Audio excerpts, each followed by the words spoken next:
He was doing a show somewhere at the Mark, could have been the Mark Ballroom or something, somewhere in Brooklyn or whatever.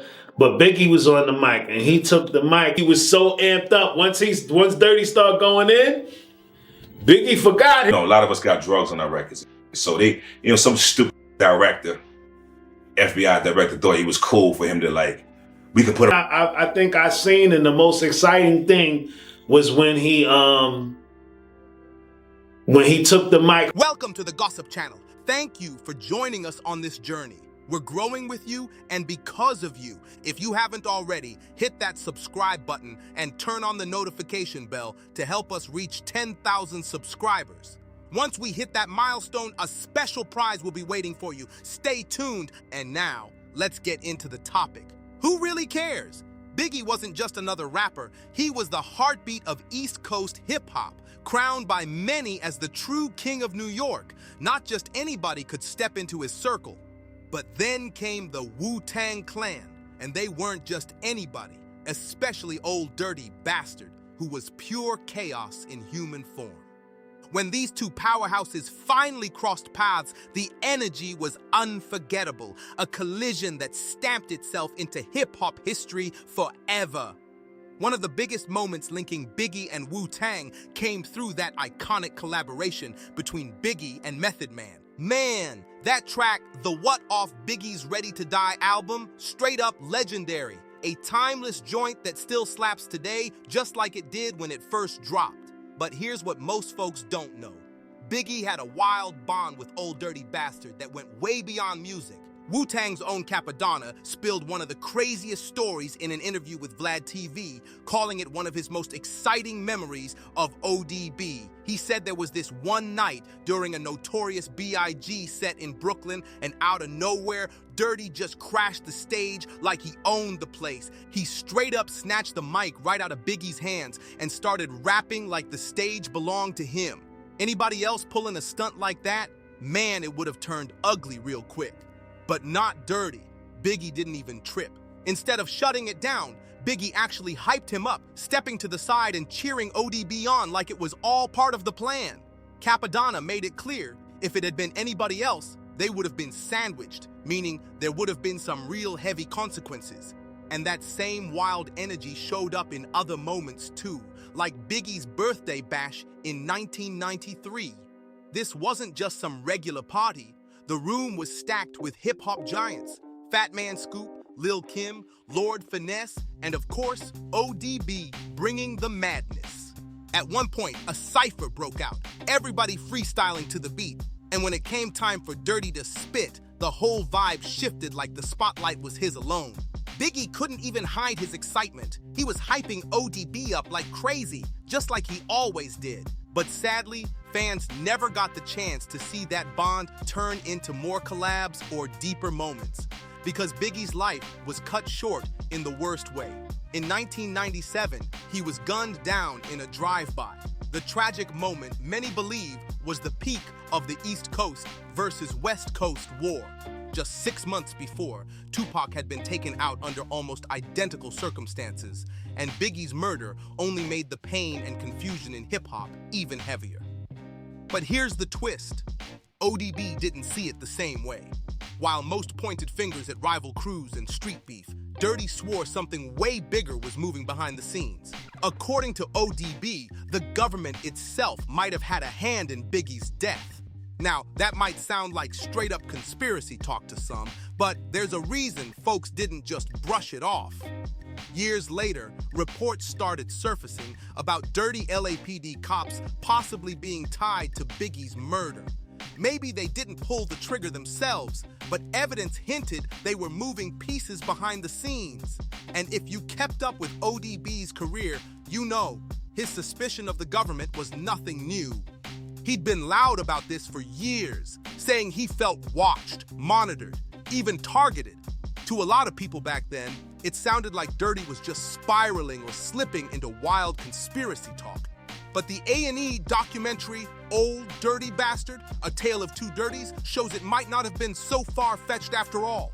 The film breaks down the madness and the brilliance of his life, the chaos, the raw talent, the deep trauma, and it makes one thing clear. ODB wasn't just being dramatic, he really was being watched. One standout moment in the doc comes from Steve Rifkin, the music exec who helped push Wu-Tang's career forward. Steve Rifkin recalled how ODB would pop up at his office multiple times a week, almost like he was hiding out, trying to stay low-key. At first, Rifkin brushed it off, thinking Dirty was just being paranoid, but then he made a few calls, and what he found out was chilling. Law enforcement really was keeping tabs on him. They weren't just watching, they were following him everywhere. And it wasn't only the NYPD. The documentary revealed that the so-called hip-hop police had been tailing Wu-Tang for a minute. This special task force, officially called the Enterprise Operations Unit, was literally created to track rappers, treating hip-hop artists like they were mafia bosses. Their whole mission was to gather intel, build profiles, and basically treat rappers like they were running street cartels. And ODB, being one of the wildest and most unpredictable faces of Wu-Tang, became an easy target. From random traffic stops to pulling up at venues and spotting undercover cars parked across the street, the pressure was non-stop. He was living under constant surveillance, and it wasn't just in his head. Years later, in 2012, it all got even more real when ODB's FBI file dropped through a Freedom of Information Act request. That file was 95 pages deep, heavily blacked out, and packed with disturbing details. Turns out, the FBI had been tracking the entire Wu-Tang Clan from 1999 all the way to 2004, right up until the year ODB passed. The file didn't lock them to any specific crimes directly, but it painted a dark picture filled with suspicion, whispers of violence, and heavy criminal allegations. And then came the real bombshell, a letter that reportedly landed straight on the desk of the U.S. Attorney's Office. According to the New York Daily News, this letter was backed by FBI files and accused Wu-Tang of being tied to all kinds of street activity, drug trafficking, gun running, murder, carjackings, and more. It even claimed that certain unnamed figures tied to the clan were working as enforcers, not just background crew tagging along. They were allegedly the ones handling all the dirty work in the shadows, intimidation, beatdowns, even hits, basically acting like the muscle behind the empire. Now, whether any of that was really true or not is still a mystery. Wu-Tang, in true Wu-Tang fashion, kept it quiet. No confirmation, no denial, just pure silence. And that silence only made the whispers grow louder.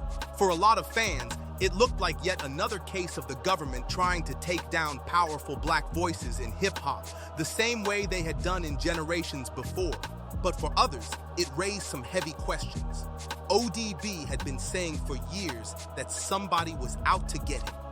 Maybe he wasn't just paranoid. Maybe he was really living through something that chipped away at him mentally and emotionally.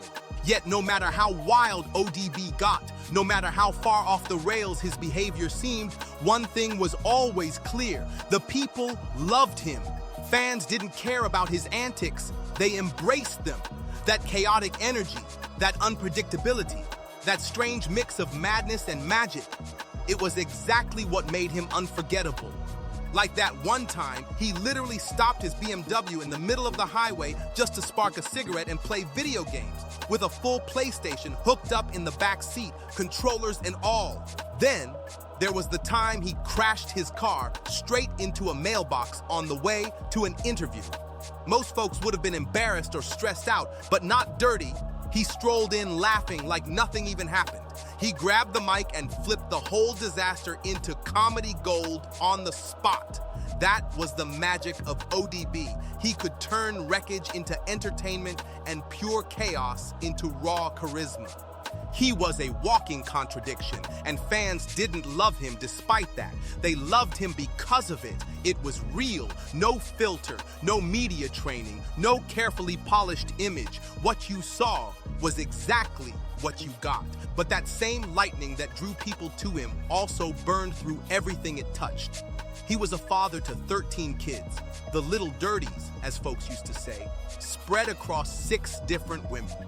He skipped court dates, missed child support payments, and even though the man had money, sometimes millions at his peak, he'd still walk into a store with a fat roll of cash and swipe a $50 pair of kicks. Why? Nobody really knows.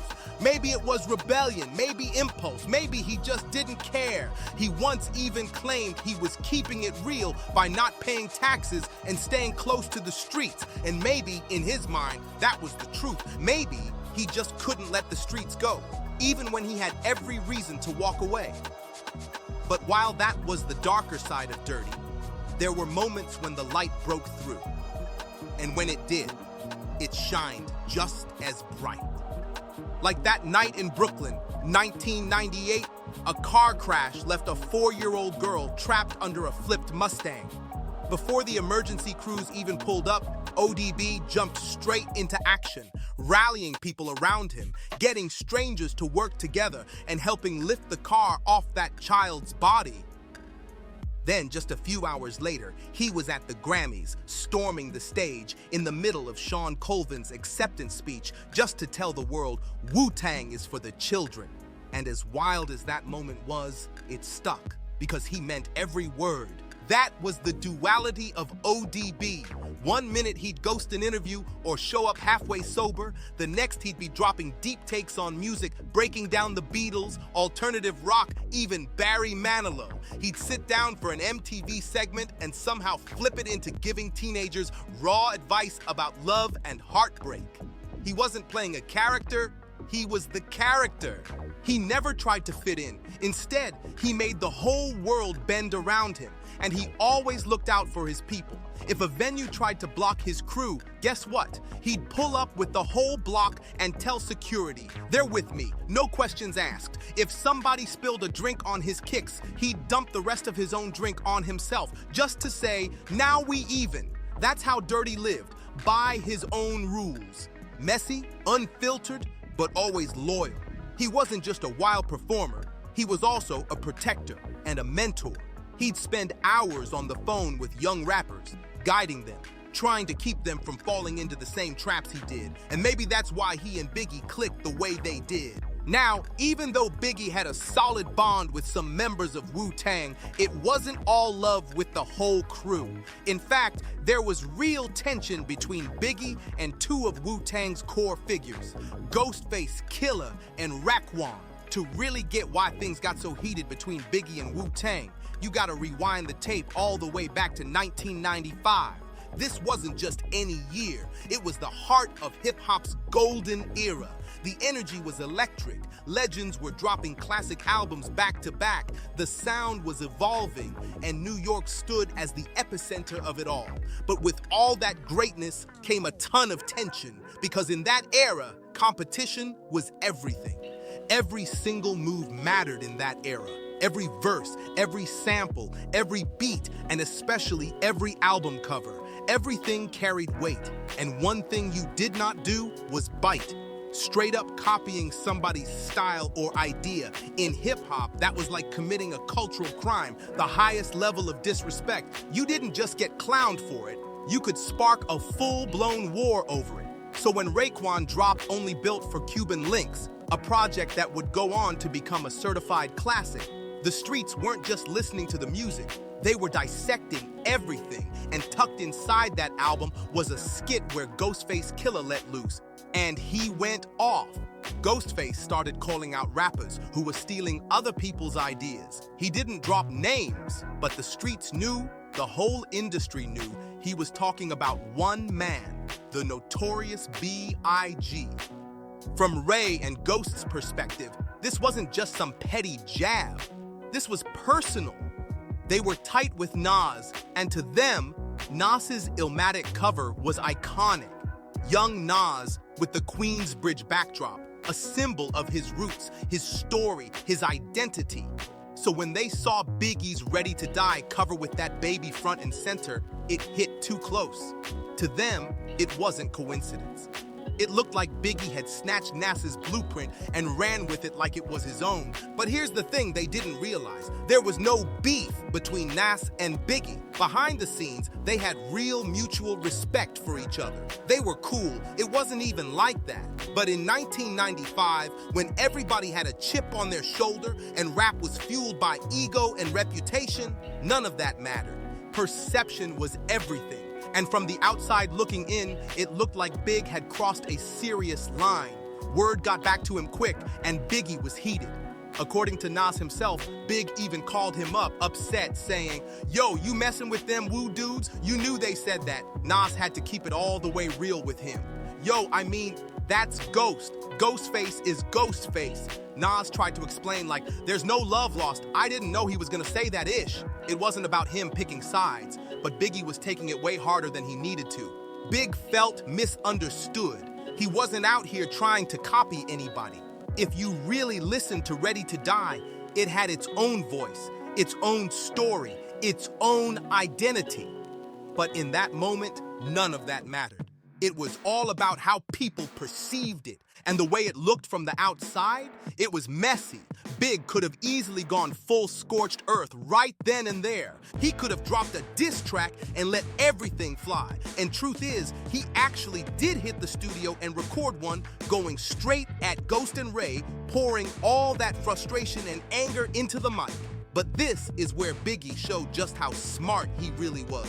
He laid it all down, listened back, sat with it, and then made the call.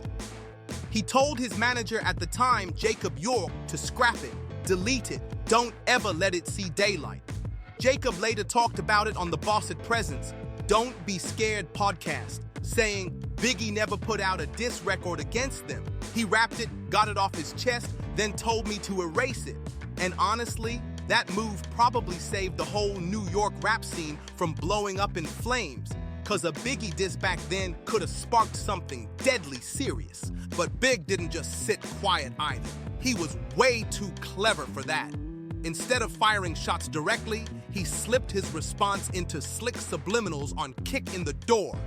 He rapped, "This goes out for those that choose to use disrespectful views on the king of NY." He didn't need to drop names. The message was sharp and crystal clear. Biggie heard the shade, and he wasn't about to let anybody try to knock his crown off without clapping back. The FBI were trying to put a RICO on you guys. You're always trying to put a Sometimes in a moment of panic. Yes. And you lifted the car off the girl. By yourself? No, he got some people there. Some people there, and it just happened, So D-Rock came to me, he was like, "Yo, what's up, Pistol? What up? Yo, what up, D?" He said, "Yo," so he was, like, "Yo, these guys trying to front on Biggie like that, man, like I might need you to, And then came that night. The one where things could have gone completely left. A night that, if it had really popped off, might have gone down as one of the darkest chapters in hip-hop history. The tension in the air was thick. It was the kind of setup where all it took was one sideways glance or one wrong word to flip the whole spot upside down. It went down inside a packed nightclub on Manhattan's West Side. And if you were writing a movie script for disaster, this would have been the climax scene. High-profile rappers in the building, entourages filled with real street dudes, liquor pouring heavy, egos on max. Everything was primed for chaos. And then came Peter Pistol. Pete wasn't just some random face in the crowd. This was a man with serious respect in the streets, a name that carried weight. And right beside him that night was D-Rock, Biggie's right-hand man and one of the realest in his circle. Their bond wasn't some flashy industry friendship. It was deeper, built on real loyalty. Their bond was built on loyalty, years of real-life trenches and surviving heavy trials side by side. So when D-Rock stepped up to Pete that night, moving with purpose, face tight with concern, Pete didn't need a full breakdown. He didn't need the details. The look in D-Rock's eyes said it all.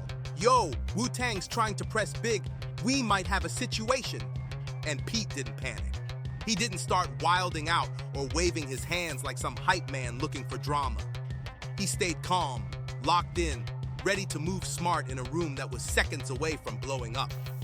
Instead, he moved the way real street vets move, quiet, focused, ready. He gave the signal to his people, and instantly the whole vibe shifted. His crew knew what time it was. They weren't there to start anything, but they damn sure weren't about to let anything happen to Biggie either. See, the thing about Wu-Tang is, they weren't just rolling with rappers.